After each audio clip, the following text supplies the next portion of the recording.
കേരളത്തിലെ സ്വകാര്യ സ്വാശ്രയ മെഡിക്കൽ കോളേജുകളിൽ MD നോൺ ക്ലിനിക്കൽ കോഴ്സുകളിലെ സീറ്റുകൾ ഒഴിഞ്ഞുകിടക്കുന്നു. ആകെയുള്ള 120ഓളം സീറ്റുകളിൽ 28 എണ്ണമാണ് ഒഴിഞ്ഞുകിടക്കുന്നത്.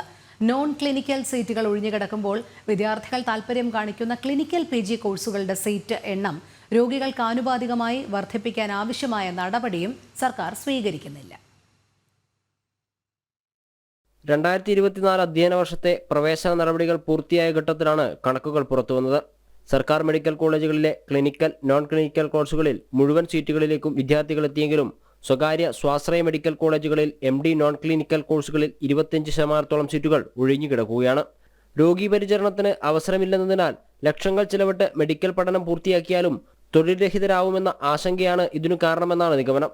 സ്വകാര്യ സ്വാശ്രയ മെഡിക്കൽ കോളേജുകളിലെ ക്ലിനിക്കൽ കോഴ്സിൽ മുഴുവൻ സീറ്റുകളിലും അഡ്മിഷൻ നടന്നിട്ടുമുണ്ട്. ഗവൺമെന്റ് മെഡിക്കൽ കോളേജുകളിൽ 2024 അധ്യയന വർഷം 1428 MBBS സീറ്റുകളിൽ അലോട്ട്മെന്റ് നടത്തി. സ്വകാര്യ മെഡിക്കൽ കോളേജുകളിൽ ഇത് 2850 ആണ്. സർക്കാർ മെഡിക്കൽ കോളേജുകളിലെ MBBS സീറ്റുകളുടെ ഇരട്ടിയോളമാണ് സ്വകാര്യ മെഡിക്കൽ കോളേജുകളിലെ സീറ്റുകളുടെ എണ്ണം. ഹൈക്കോടതി അഭിഭാഷകനും പൊതുപ്രവർത്തകനുമായ അഡ്വക്കേറ്റ് കുളത്തൂർ ജയസിംഗിന് സംസ്ഥാന പ്രവേശന പരീക്ഷാ കമ്മീഷണറുടെ കാര്യാലയത്തിൽ നിന്ന് ലഭിച്ച വിവരാവകാശ മറുപടിയിലാണ് ഇക്കാര്യം വ്യക്തമാകുന്നത്. രോഗികൾക്ക് ആനുപാതികമായുള്ള ഡോക്ടർമാരില്ലെന്ന വിവരം പുറത്തുവരുമ്പോഴാണ് ഈ കണക്കുകളും പുറത്തുവരുന്നത്. സർക്കാർ മെഡിക്കൽ കോളേജുകളിൽ ബിരുദ, ബിരുദാനന്തര ബിരുദ, സൂപ്പർ സ്പെഷ്യാലിറ്റി കോഴ്സുകളിലെ സീറ്റുകളുടെ എണ്ണം രോഗികൾക്ക് ആനുപാതികമായി വർദ്ധിപ്പിക്കുവാൻ സർക്കാർ നടപടിയെടുക്കുന്നില്ലെന്ന വിമർശനമാണ് ഇതോടെ ശക്തമാകുന്നത്.